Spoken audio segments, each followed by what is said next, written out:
함께 말씀 나누겠습니다. 구약 성경 시편 144편 말씀입니다. 1절부터 15절까지 한 절씩 교독하겠습니다. 시편 144편 1절로 15절입니다. 나의 반석이신 여호와를 찬송하리로다.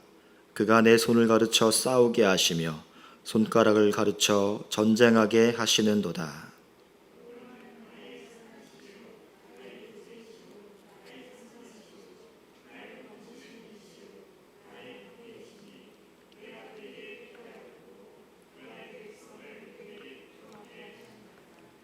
여호와여, 사람이 무엇이기에 주께서 그를 알아주시며 인생이 무엇이기에 그를 생각하시나이까.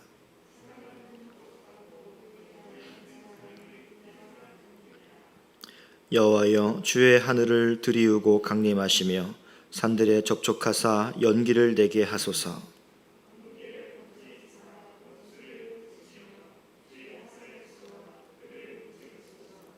위에서부터 주의 손을 펴사 나를 큰 물과 이방인의 손에서 구하여 건지소서.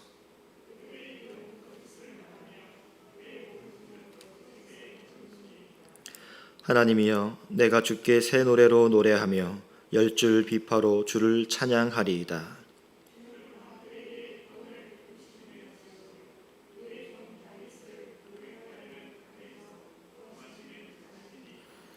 이방인의 손에서 나를 구하여 건지소서. 그들의 입은 거짓을 말하며 그 오른손은 거짓의 오른손이니이다.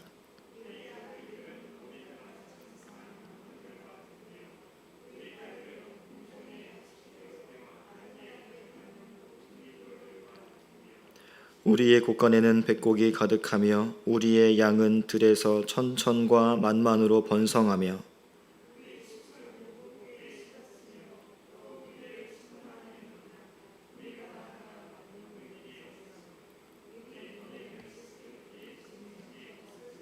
함께 읽겠습니다. 이러한 백성은 복이 있나니 여호와를 자기 하나님으로 삼는 백성은 복이 있도다. 아멘. 오늘 본문의 말씀은 다윗이 이제 과거 자신이 겪었던 그 수많은 격렬한 전쟁에서 자신의 생명을 지켜주시고 그동안 보호해 주신 그 하나님의 구원을 찬양하고 또 아울러서 지금 현재 대치하고 있는 전쟁 상황에서 자신의 이 전투를 승리로 이끌어 주시기를 청원하는 내용입니다. 오늘 본문 시편 144편은 시편 20편과 21편을 같은 배경으로 하고 있습니다. 20편은 암몬 아람 전쟁에 출정하기에 앞서서 하나님의 도와주심 또 승리하도록 이끌어 주심을 기원하는 출정 시이고요. 21편은 암몬 아람 전쟁에서 승리를 거둔 후에 자신에게 승리를 허락하신 하나님의 은혜를 찬양하는 내용의 시입니다. 오늘 본문은요, 이제 그 전투를 막 나가기에 앞서서 그 전투 개시 전에 하나님의 도우심을 확신하며 부른 기도시입니다. 1절부터 한 절씩 살펴보면요, 나의 반석이신 여호와를 찬송하리로다.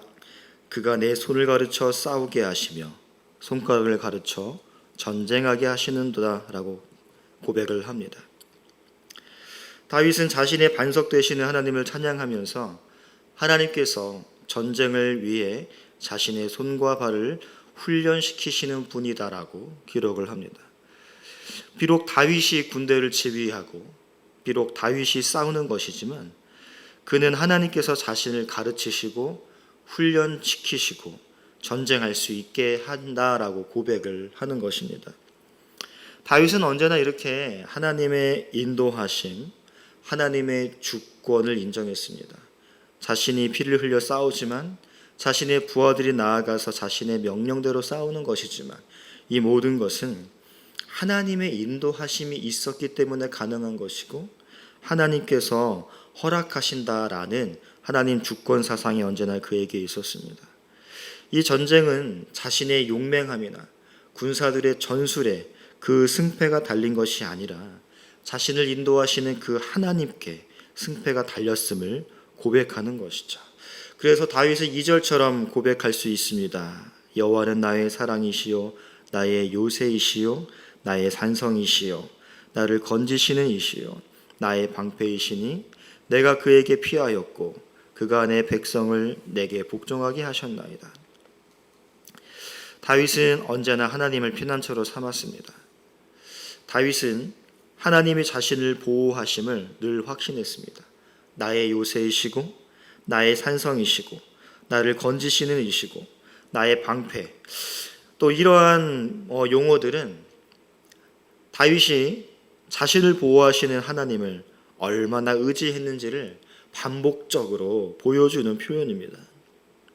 그런데 다윗이 하나님을 그토록 의지했던 것은 하나님이 자신을 언제나 보호해 주시기 때문에, 하나님이 나를 언제나 안전하게 지켜 주시기 때문에 하나님께 나아가고 하나님을 의지했던 것이 아닙니다.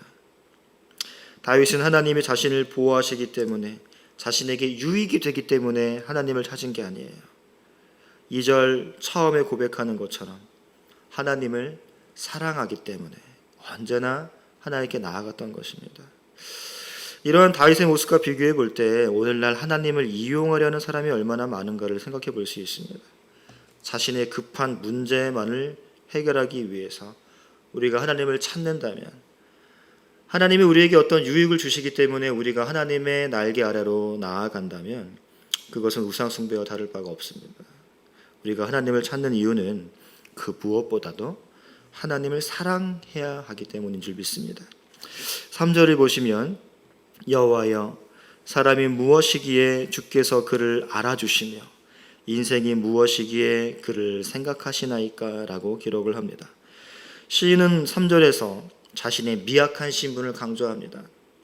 그리고 유한하고 연약한 인생이 하나님의 도우심을 받는 것은 그에게 어떠한 도우심을 받을 만한 근거나 조건이 있어서가 아니라 오로지 하나님의 자비와 은혜의 덕분임을 노래하는 내용입니다. 성경에서요, 사람이라든지 인생이라는 단어는 아주 종종 그 존재의 연약함, 그 존재의 유한한 특성을 강조할 때 쓰이는 단어입니다.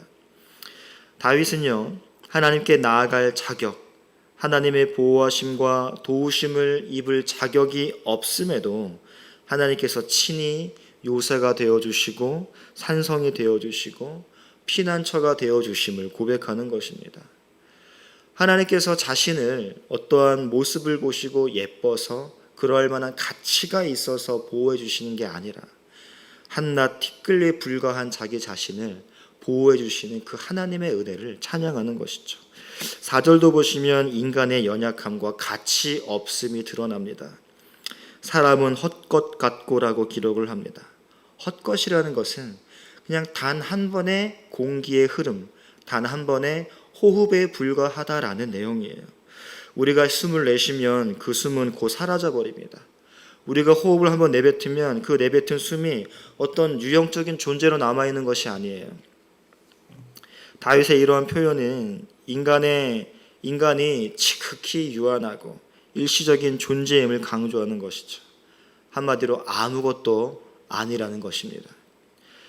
또 이어지는 그의 날은 지나가는 그림자 같다라는 표현도 마찬가지입니다. 그림자는 실체가 아니에요. 해가 뜨면 잠깐 생겼다가 해가 지면 이내 사라져 버리는 것이 그림자입니다. 바로 그 그림자 같은 것이 인생이라는 것이죠. 인생이란 단조로운 주기를 반복하다가 결국에는 사라져버리는 아무 의미 없는 것이라는 것입니다. 사람이 그저 한 번의 호흡이라거나 그림자와 같다라는 표현은 인간은 아무것도 아니고 언제 사라져도 이상할 것이 없는 너무나도 당연한 그러한 존재라는 것이죠. 우리가 숨을 내뱉으면 아무것도 남는 것이 없는 게 당연한 것처럼, 해가 지면 그림자가 사라지는 건 당연한 것처럼 인간 역시 마찬가지라는 것입니다. 그런 하찮은 존재인 자신을 보호하시고 하나님의 은혜로 덮어주시는 그 감격을 시시때때로 경험한 다윗은 하나님을 찬양하지 않을 수가 없었던 것입니다. 5절부터 이제 그렇게 자신을 보호하시는 하나님께 다윗이 청원을 합니다. 여호와여 주의 하늘을 들이우고 강림하시며 산들에 접촉하사 연기를 내게 하소서. 주의 하늘을 들이우고 강림하시며라는 표현은 출애굽기 19장에 나타난 하나님이 임재하실 때 나타나는 현상이에요. 신의 산의 연기가 자욱하고 여호와께서 불꽃 가운데 강림하셔서 또 연기가 옹기점처럼 피어오르는 그 하나님의 임재하셨을 때 나타났던 현상들, 그 현상들을 지금 보여달라는 것입니다. 또 6절과 7절을 보시면 번개를 번쩍이사 원수들을 흩으시며 주의 화살을 쏘아 그들을 무찌르소서.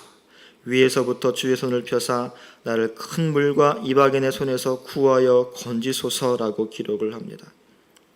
주의 화살이란 문맥상 하나님의 진노의 번개와 같은 자연재해를 가리킵니다. 지금 전투 중입니다. 당시에는 자연재해가 하늘에 있는 신이 인간들을 향해서 활시위를 당기는 것으로 이해를 했습니다. 그래서 노아 홍수 때 다시는 홍수 심판을 내리지 않겠다라는 약속의 표시로 성경은 하늘에 하나님의 무지개를 걸어두었다라고 기록을 하지 않습니까? 사실 히브리어로 그 무지개라는 단어는 없습니다.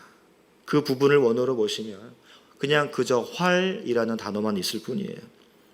당시 고대인들의 사고는 그 홍수가 하나님의 그 진노의 활시위를 당겼기 때문에 나타난 것으로 이해했던 것입니다. 그래서 그 하나님의 손에 들려있던 그 진노의 활, 그래서 홍수라는 자연재해를 땅에 쏟아부었던 그 활을 하나님이 다시는 당기지 않겠다라는 의미로 하늘에 걸어두셨다라고 표현을 하는 것이죠. 번개 역시 하늘에서 하나님이 활시위를 당겨서 땅에 꽂는 것으로 이해를 했습니다. 그러니까 시인은 하나님의 그러한 위로부터의 도움, 지금 이방인과 전쟁하는데 그러한 하나님의 진노의 활을 당겨 주셔서 자신을 보호해달라고 청원하는 것이죠. 8절부터는 이제 그러한 이방 대적들의 실체가 드러납니다.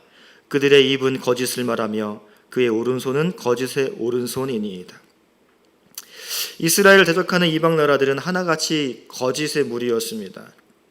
사실 하늘을 향하여 오른손을 드는 것은 신 앞에서 맹세를 하는 제스처였습니다.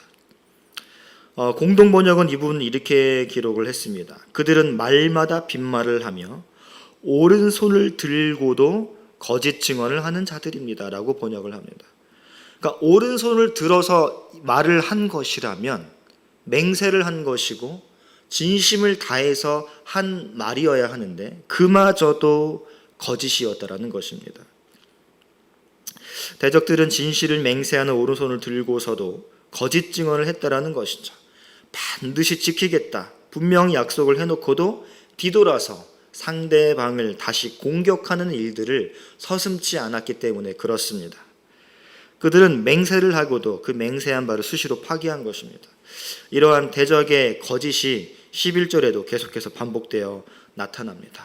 그러한 거짓된 이방 대적들을 향해서 다윗이 지금 하나님의 진노를 발하여 달라라고 청원을 하는 것입니다. 그런데요, 9절에 보시면 이제 하나님을 향한 찬양이 나옵니다. 하나님이여 내가 주께 새 노래로 노래하며 열줄 비파로 주를 찬양하리이다. 이방 나라들이 거짓 맹세를 하고 약속한 바를 지키지도 않고 이스라엘을 괴롭게 해오던 가운데 이제 시인은 이제 이방인의 그러한 모습, 거짓된 모습, 자신을 공격하는 그러한 태세에서 시선을 돌려서 이제 하나님께 향하는 장면입니다.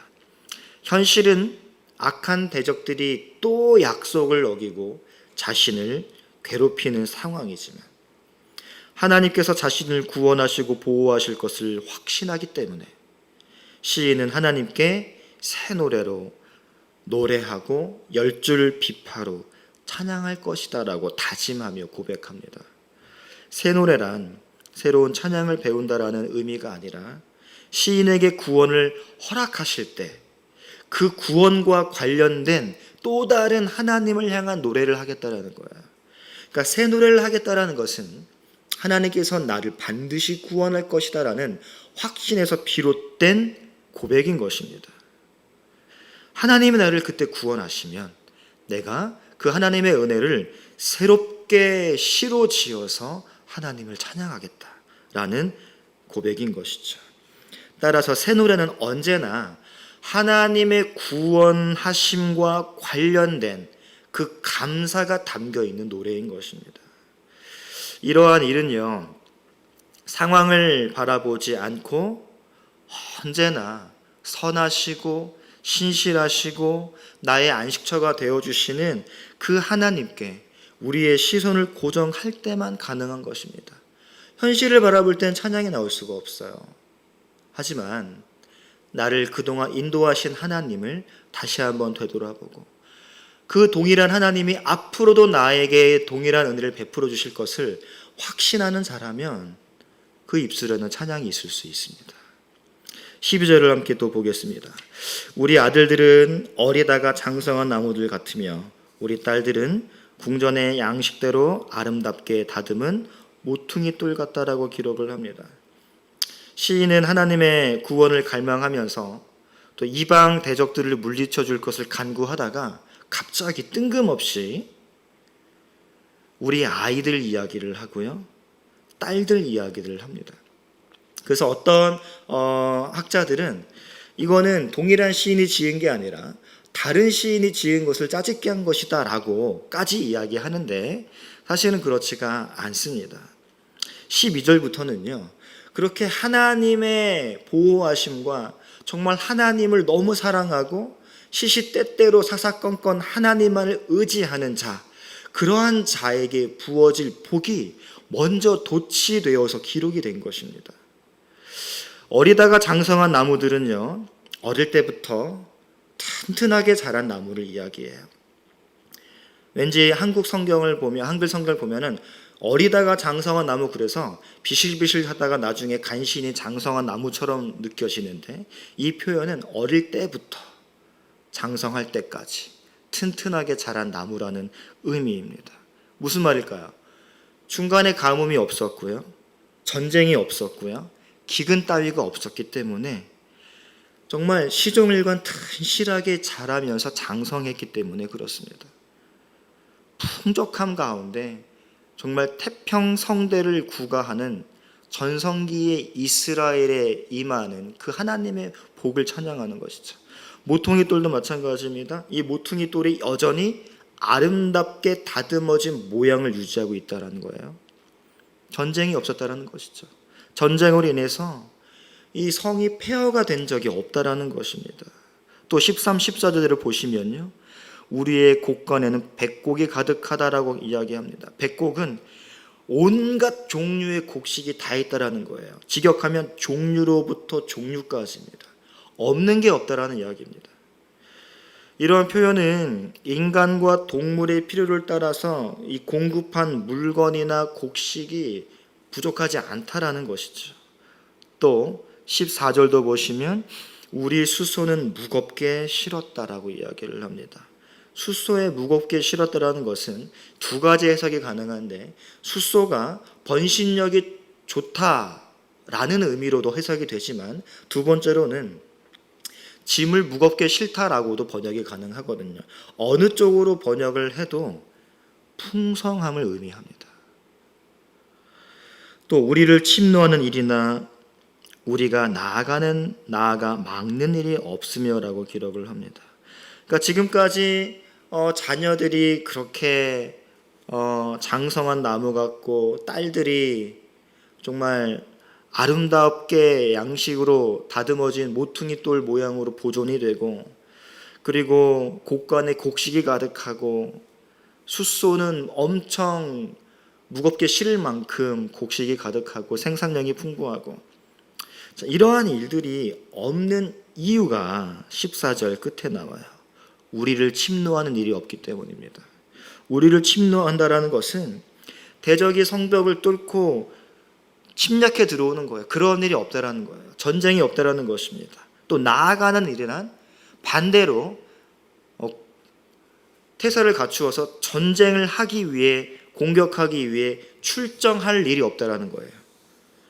따라서 우리를 침노하거나 우리가 나아가 막는 일이 없다라는 건 성벽 밖에 이스라엘을 포위한 대적이 없다라는 의미이고, 그래서 언제나 그 적이 성벽을 뚫고 들어올 염려도 없고, 그러므로 전쟁을 나가서 싸울 일이 없다라는 것이죠. 한마디로 정말로 태평한 세대, 걱정과 염려가 없는 행복의 연속의 시대를 꿈꾸는 것이죠. 그러니까 전쟁이 없으니까 거리에는 당연히 슬피 부르짖는 일도 없을 것입니다. 고통의 비명이 없을 거예요. 이스라엘이 가족으로부터 시작해서 곡식에 이르기까지, 또 더 나아가 정치에 이르기까지 태평성대를 누리는 모습을 묘사하는 것입니다. 15절은요, 이러한 백성은 복이 있나니 여호와를 자기 백성으로 삼는 백성은 복이 있대요. 14절에 자세히 언급한 그 번영과 평화는 하나님을 절대적으로 의존한 결과입니다. 도처에 있는 평화, 질서, 풍성함, 이런 민족의 번영을 위한 최고의 방법은 하나님께 대한 절대적 의존, 하나님을 향한 온전한 예배뿐이에요. 그러나 우리가 착각하지 말아야 할 것이 있습니다. 우리가 만일 자녀들이 잘 되고 우리의 곳간이 가득 차고 우리의 인생에 슬픈 일을 겪지 않기 위해서 여호와를 자기 하나님으로 삼는다면 그건 하나님을 이용하는 일이에요. 그러한 신앙은 정말로 고상한 기독교를 저급한 샤머니즘으로 깎아내리는 일입니다. 하나님을 자기 욕심에 채우기 위한 수단으로 전락시켜버리는 거예요. 여호와를 자기 하나님으로 삼는 자에게 이러한 복이 주어지는 것이지, 이러한 복을 누리기 위해서 하나님을 섬기는 일은 절대로 없어야 될 줄로 믿습니다. 참 신자는요, 하나님은 나에게 뭔가를 해주시고 나를 안전하게 보호해 주시고 그러기 때문에 하나님을 섬기는 자가 아니에요. 그런 이유로 하나님을 섬기는 자들은 하나님께서 잠깐이라도 그동안 베풀어 주셨던 것을 다시 가져가신다면, 보호하셨던 그 울타리를 잠시 치우신다면, 그래서 우리 일상의 평온이 잠시 깨어지는 일이 발생한다면 어김없이 하나님을 원망하고 심지어는 믿음에서 떠나버립니다. 왜요? 하나님 그 자체를 사랑한 게 아니라 하나님이 주시는 그 어떠한 유익이 목적이었기 때문에 그래요. 사랑하는 여러분, 참 신자는요, 무화과 나뭇잎이 말라도 포도나무에 결실이 없어도 외양간에 송아지가 한 마리도 없어도 여호와 한 분으로 기뻐하는 사람이 신자인 것입니다. 여호와 때문에 즐거운 것이지 하나님께서 우리에게 주시는 그러한 물질적인 복, 이생의 복 때문에 즐거워하는 자가 결단코 아니에요. 우리가 왜 천국에 가기를 소망합니까? 천국에 가면은 거기에는 이 땅에 있는 고통과 슬픔이 없기 때문에 우리가 천국을 소망하는 것인가요? 천국에는 이 세상과 비교할 수 없는 좋은 것들로만 가득 채워져 있기 때문에, 소위 황금길로만 깔려 있기 때문에 우리가 천국을 소망하는 것입니까? 그러한 이유 때문에 천국을 소망한다면 정말로 잘못된 소망이에요. 우리가 천국을 소망하는 이유는 단 하나입니다. 거기에 우리의 구원자 되시는 예수 그리스도가 계시고 영원히 그분과 함께 거할 수 있다라는 사실 하나 때문입니다. 우리의 아버지가 천국에 계시기 때문에 그것을 소망하는 것이지, 이 땅에서 내가 어렵고 힘들게 살아가는데 천국에 가면 그런 게 없기 때문에 그것은 우상 숭배하고 다를 바가 전혀 없어요. 이 시간 우리가 기도할 때 전쟁과 같은 혼란스러운 상황 속에서도 오직 주님만을 나의 피할 바위이시요 산성이시요 반석으로 삼게 해달라고 기도하기를 원합니다. 그리고 하나님께서 나에게 어떤 육체적이거나 물질적인 유익을 주시기 때문이 아니라 하나님을 사랑하기 때문에 다윗처럼 내가 하나님께 나아가고 내 인생을 기댈 수 있게 해달라고 우리 이 시간 함께 기도했으면 좋겠습니다.